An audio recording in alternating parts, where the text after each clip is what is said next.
ദൈവനാമത്തിന് മഹത്വം ഉണ്ടായിരിക്കട്ടെ.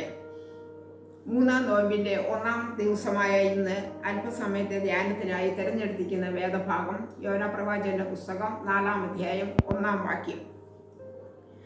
യോനായ്ക്ക് ഇത് അത്യന്തം അനിഷ്ടമായി, അവന് കോപം വന്നു. ഇതിൻ്റെ പശ്ചാത്തലം എല്ലാവർക്കും അറിയാമെന്ന് വിചാരിക്കുന്നു. അമിത്തായിയുടെ മകനായ യോനായ്ക്ക് യഹോവയിൽ നിന്ന് അരുളപ്പാടുണ്ടായതെന്തെന്നാൽ, മഹാനഗരമായ നിനവേക്കാരുടെ ദുഷ്ടത ദൈവസന്നിധിയിൽ എത്തിയിരിക്കുന്നു. ആ നഗരത്തിന് വിരോധമായി പ്രസംഗിക്കണമെന്ന് യോനായ്ക്ക് അരുളപ്പാടുണ്ടായി. എന്നാൽ യോന തന്നെ ഏൽപ്പിച്ച ദൗത്യം ചെയ്യാതെ നിനവേയിലേക്ക് പോകുന്നതിന് പകരം തർസീസിലേക്ക് പോകുന്നു. പിന്മാറ്റങ്ങളെ ഇഷ്ടപ്പെടുന്ന ദൈവം അല്ല നമ്മുടെ ദൈവം. 1 ശമൂവേൽ 15-ാം അധ്യായം 22-ാം വാക്യത്തിൻ്റെ ലാസ്റ്റ് ഭാഗം, ഇതാ അനുസരിക്കുന്നത് യാഗത്തെക്കാളും ശ്രദ്ധിക്കുന്നത് മുട്ടാളുടെ മേൽസിനേക്കാളും നല്ലത്. ദൈവം പറയുന്ന ഏത് നിയോഗവും ഏറ്റെടുത്ത് വിശ്വസ്തയോടെ നമ്മൾ ചെയ്യണം. നമ്മുടെ ഇഷ്ടാനിഷ്ടമല്ല, ദൈവത്തിൻ്റെ ഇഷ്ടം അറിയാൻ പ്രാർത്ഥനയോടുകൂടി കാത്തിരിക്കണം. യോന ദൈവേഷ്ടം ചെയ്യാതെ സ്വന്തം ഇഷ്ടം ചെയ്തു. അങ്ങനെ തന്നിഷ്ടക്കാരനായി മാറുന്നു.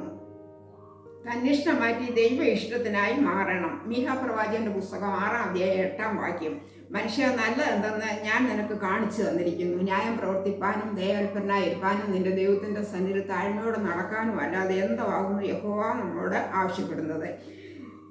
ദൈവകൃപയിൽ വളരണം. നിന്റെ ഇഷ്ടം മാറ്റി ദൈവ ഇഷ്ടത്തിന് അനുരൂപമായി ജീവിക്കണം. ദൈവ ഇഷ്ടത്തിന് മുൻഗണന കൊടുക്കണം. നിന്റെ വചനം എൻ്റെ കാലിന് ദീപവും പാതയ്ക്ക് പ്രകാശവുമാവുന്നു. അനുസരണവും അനുതാപവും പ്രാർത്ഥനയും എന്നീ ഗുണങ്ങളിലൂടെ ദൈവ ഇഷ്ടം നമ്മുടെ ജീവിതത്തിൽ നിറവേറ്റണം.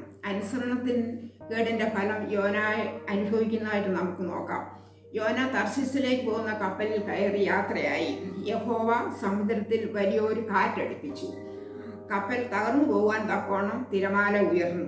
എല്ലാവരും അവരവരുടെ ദൈവത്തെ വിളിച്ച് പ്രാർത്ഥിച്ചുകൊണ്ടിരുന്നു. എന്നാൽ യോന മാത്രം കപ്പലിൻ്റെ അടിത്തട്ടിൽ ഉറങ്ങുകയായിരുന്നു.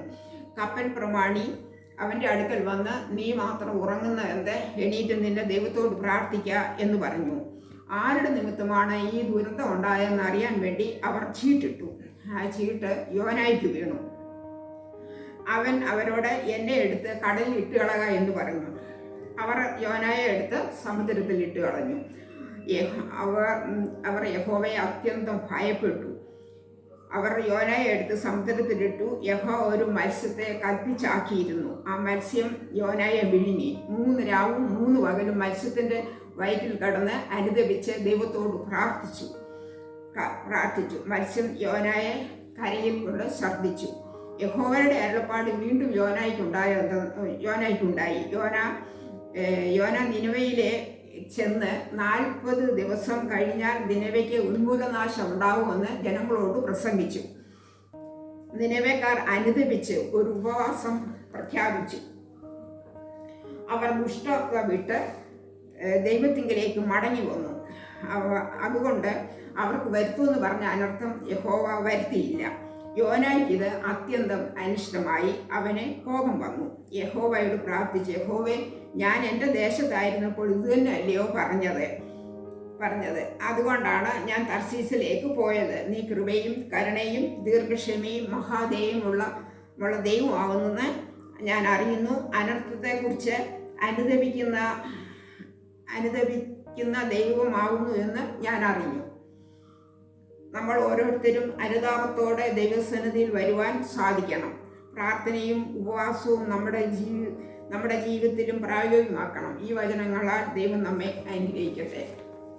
ദൈവമായ കർത്താവേ, അല്പസമയം സന്നിധിയിലിരിക്കാൻ തന്ന അവസരത്തിനായിട്ട് സ്തോത്രം. കർത്താവേ, നിന്റെ വചനം അടിയങ്ങളുടെ കാലിന് ദീപവും പാതയ്ക്ക് പ്രകാശവുമായി ശോഭിക്കാൻ കഴിയണേ. ഓരോരുത്തരും ദുർമാർഗം വിട്ടുകഴിഞ്ഞ് ദൈവത്തിൻ്റെ സന്നിധിയിലേക്ക് അടുത്തു വരുവാൻ അടിയങ്ങളെ ഓരോരുത്തരെയും സഹായിക്കണമേ. യേശുവിൻ്റെ നാമത്തിൽ തന്നെ ആമേൻ.